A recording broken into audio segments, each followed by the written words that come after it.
Welcome. In this lecture, we will talk about the Kurukshetra highlights. So, this edition focused on rural industries. Now, there are various agri startups and technological innovations in the same line. A traditional labor intensive society is now moving towards an industrialized society. The 1956 Industrial Policy Resolution was an important milestone for the agro based industries and the rural industries. There have been index of 8 core industries which is recorded.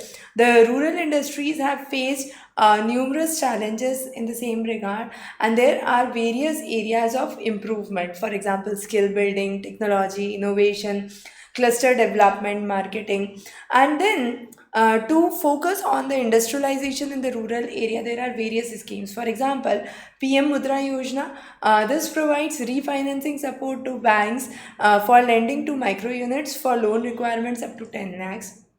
This includes Shishu, Kishore, and Tarun. The amount has been different for all the three schemes. The next is the credit guarantee scheme, which is the CGTMSE. Now, this scheme is actually affiliates credit to MSME through collateral free credit facilities, and then there is a credit guarantee trust fund which actually incorporates it. 75% of the loan amount to the bank is guaranteed by the trust fund.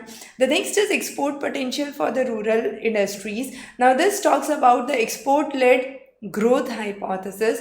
Here we focus on the various foreign exchange reserves, importing high-tech technologies and services with greater multiple effect. Focusing mainly on the export of agro-based industries is the predominant idea here.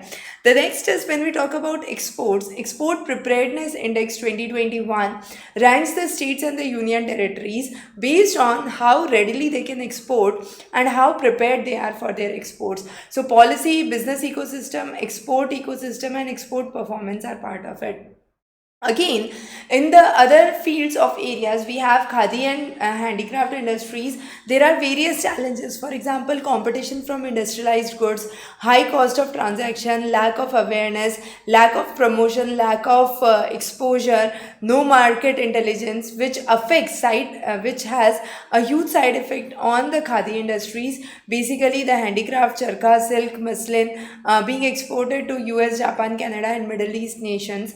The next is handloom industries. Handloom is one of the most unorganized sectors. We have huge numbers of weavers and allied workers in India, which are part of the handloom industries. The basic advantage is it is not capital intensive, it is eco-friendly, has very high flexibility in terms of production. So small segregated productions can be regularly done. The next is PM Mega Integrated Textile and Apparel Park, known as PM Mitra, which talks about generating investments, employment, and export potential. It plans to set up various Mitra parks, the greenfield and the brownfield sites. The next is the coir industry, which includes the states of Kerala, Tamil Nadu, Andhra Pradesh, Karnataka, Odisha, and it employs more than 75% women and has huge range of coir products. Now, this is again an interesting fact where we talk about the industrial policy, which focuses on district industrial sectors to promote under single rule, neglecting the cottage industries completely and focusing on large scale industries was one of the ideas. There were certain number of reserved items specifically for small scale industries which were increased to 504. The next is the Prime Minister Employment Generation Program. Now, Employment Generation Program focuses on khadi and village industries and the Khadi and Village Industry Board. There have been categories for general, special category reservation. Programs under KVIC, which is Khadi Village Industries, mainly the beekeeping, honey mission, pottery, which is the Kumhar Sashактikaran. There is Khadi Vikas Yojana developed by the Khadi activities, modified market assistance, interest subsidy, workshed scheme for khadi. Then we have the certification seva, which is mainly for the khadi institutions under the product innovation khadi prakritik paint, which was launched by the Khadi Village Industry Board, which has set up a separate unit. It has various departmental and non-departmental training institutes. The next is Spurti, which is the scheme of fund for regeneration of traditional industries. There are various clusters part of it. It includes upgradation, training, development of new market linkages, partnerships. Aspire is a scheme for promotion of innovation, rural industries and entrepreneurship. There are various business incubators, technology incubators, which are part of it. The idea is to create new jobs, economic development, focus on innovations and new business solutions. Startup Revolution talks about new startups in rural area under different fields. This could be as farmers, as new age farm producer organizations. The next is Atal Community Innovation Centers, which bring in high growth and employment for startups. Now there are various innovators at the bottom of the pyramid. We are trying to reduce the lab to land, and it is supported by the public-private partnership models. Grassroots innovation is another idea. So from knowledge to mentorship to community immersions to inclusion and funding.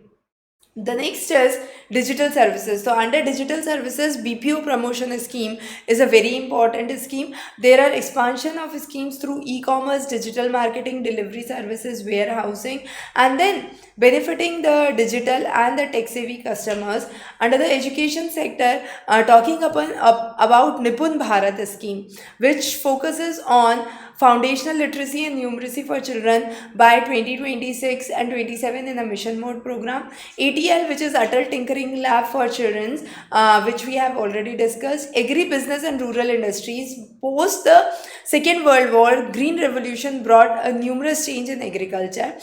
Two economists, Davis and Goldberg, brought a term agribusiness in 1957, and this was to bring various manufacturing and farm supplies together for storage, production, and distribution of the various items. So, farm supply, production, and processing distribution is the basic idea, and the various sectors to be part of it. Now, the next is including the integrated scheme for agriculture marketing, ISAM, which talks about creation integration of the value chain. There are various 5 sub schemes: marketing research, EGMARK, agribusiness development, Chaudhary Charan Singh National Institute of Agricultural Marketing, agri clinics and centers. Now agri clinics talk about soil health, cropping practice, plant protection, crop insurance.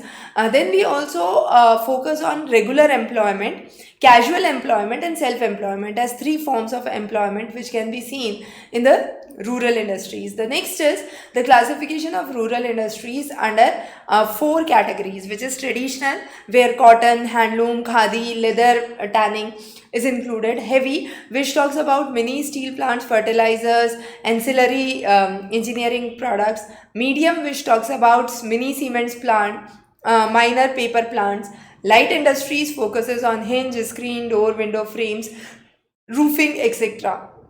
Now, agriculture and allied activities, 2/3 of the rural income is generated from non-agricultural sector, and half of the value addition in the manufacturing is contributed by the rural sector. So, definitely this is a significant impact. The rural women empowerment is again a major issue, where we say through medium, micro and small scale entrepreneurs, we have the small scale enterprise. Mahila Core Yojana, Choir Yojana is important. It talks about skill development programs for rural women artisans. Also, entrepreneurship, where Uddami Bharat is an important program that talks about 4E, which is entrepreneurship, enabling environment, employment, and export, benefiting small entrepreneurs by launch of new schemes, bringing in, strengthening the existing procedures, skill and technological upgradation, promoting inclusive growth, credit linked guarantee scheme, building on performance, going online as leaders 2.0 program, which talks about promoting entrepreneurship among the tribal groups. For the infrastructure, production linked incentive scheme has been important. The growth of the various industries is again an important aspect which is taken into account. Focusing on Gati Shakti Abhiyan, The seven engines of growth: road, rail, airport, mass transport, waterways, logistics, energy transmission, IT, bulk water, sewerage, social infrastructure, clean energy, and various private and government sector jobs. Again, we have various advanced and emerging economies which are have been part of it. Employment is important. 81% are in the unorganized sector. Exports again is an important aspect where total import grow at a faster rate of 59%. Positive interventions have made that GDP figures have reached the pre-pandemic level. There are also various important externalities related to infrastructure. Under the Deen Dayal Antodaya Yojana, the National Rural Livelihood Mission, self-employment programs in the rural areas are important, which talks about integrated rural development, training of rural youth, supply of toolkits, Ganga Kalyan, Million Wells scheme, and so on.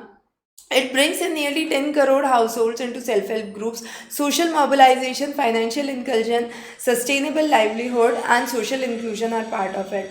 Now, the features include mobilization, implementation by the poor, exit strategy, promotion of self-help groups, interest subvention, and livelihood promotion. There are various other sub-schemes which are part of it, which includes Startup Village, Ajivika Gramin, Rural Economic Transformation, Rural Self-Employment Training, and National Rural Livelihood Mission. Also, National Promotion Society talks about technical support. There are various evaluations which have been done mainly by the Anand Institute of Rural Management, which talked about an independent survey in Jharkhand, Madhya Pradesh, and Maharashtra, focusing on the various missions leading to livestock assets and the non-mission areas of the village. Also talking about the various quality control council, the various efforts under the entrepreneurs, the household incomes, the enterprise aspirational income, and Mahila Sashактикаран Pariyojana, the evaluation of Mahila Sashактикаран Yojana, the evaluation of National Rural Livelihood Mission. The highlights of each of these evaluations have been given here. Those would be also available in the handout section. You can refer that. The next is, how do you boost the rural income? So bringing in more market facilities, resource development, infrastructural development, bringing in social safety net, rural industrialization, search of jobs, focusing on micro units, entrepreneurship, talking about village based programs. Now, these could be agro based, forest based, handmade paper, mineral based, polymer based.